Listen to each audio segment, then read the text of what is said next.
In this video, we're going to be looking at pure substances and mixtures. In everyday language, pure normally means when something is natural, clean, or has nothing added to it. So, what is a pure substance in chemistry? One common incorrect answer is that a pure substance is made of only one thing. But, what is a thing? That is why this answer would not gain any marks. Another incorrect answer is that a pure substance is only made of one type of atom. If we focus on only one type of atom, then this could be true for an atom of gold or a group of gold atoms. This atom and group of atoms are both pure.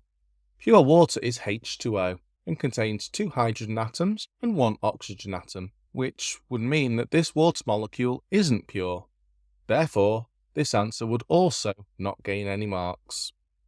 Another definition could be that a pure substance is a material or chemical made from only one component that has a fixed composition. But this answer is above GCSE level. The simplest correct definition of a pure substance is that it consists of a single element or compound and no other substances. You need to be able to describe and identify pure substances. A mixture consists of 2 or more different substances, but the key point is that they are not chemically joined together. Air is one example of a mixture containing different gases. It is mainly nitrogen, with some oxygen, and other gases such as argon, sulfur dioxide, carbon dioxide, and nitrogen oxides.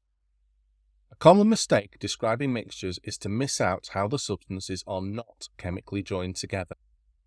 Pure solids have sharp, clearly defined melting points, while pure liquids have sharp, clearly defined boiling points. The classic example is water with a melting point of 0 degrees and a boiling point of 100 degrees. If we look at the cooling curve of a pure solid, we should see one flat line where the liquid cools to form a solid. In this case, the solid is pure and melts at 45 degrees. The same principle can be applied to boiling points.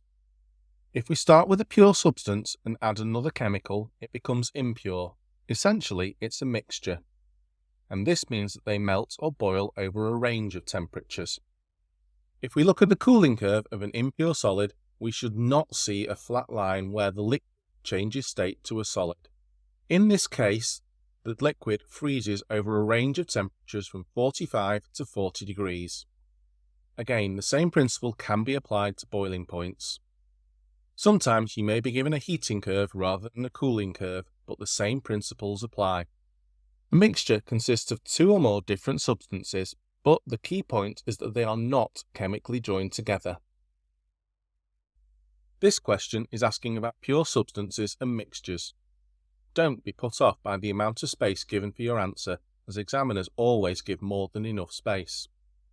The key points you should be considering for 3 marks are the pure solid, the mixture, and the physical property. You would measure the melting point, which is the physical property, for 1 mark. A pure substance has a fixed or sharp melting point for the 2nd mark. And a mixture melts over a range of temperatures for the 3rd mark. If you talked about boiling and boiling points, then you could still achieve all 3 marks, even though you are told that A and B are solids. However, if you use the term freezing point, you can only score a maximum of 2 marks. A 3-mark question requires you to make 3 points, so try to work out where the marks are. This question is asking about the melting point of a pure substance and how it's affected by an impurity. In part A, you have to read off the graph, but be careful as each small square is 2.5 degrees. This means that the melting point, when the graph goes flat, is 77.5 degrees for the 1st mark. Ice is a pure solid with a sharp melting point. Adding an impurity affects the melting point. So in part B, the impure ice will melt over a range of temperatures, or it will not have a sharp melting point. Either of these answers will gain the mark. You could also gain the mark by saying that the melting point will be lower, but you will not gain any marks for talking about how long it takes for the ice to melt.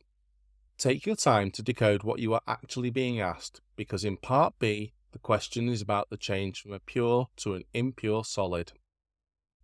In summary, a pure substance consists of a single element or a single compound and contains no other substances.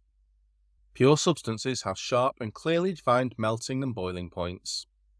Impure substances or mixtures melt and boil over a range of temperatures. Melting and boiling points are shown using heating curves and cooling curves. Don't forget to check out all our other fantastic revision resources here at Save My Exams.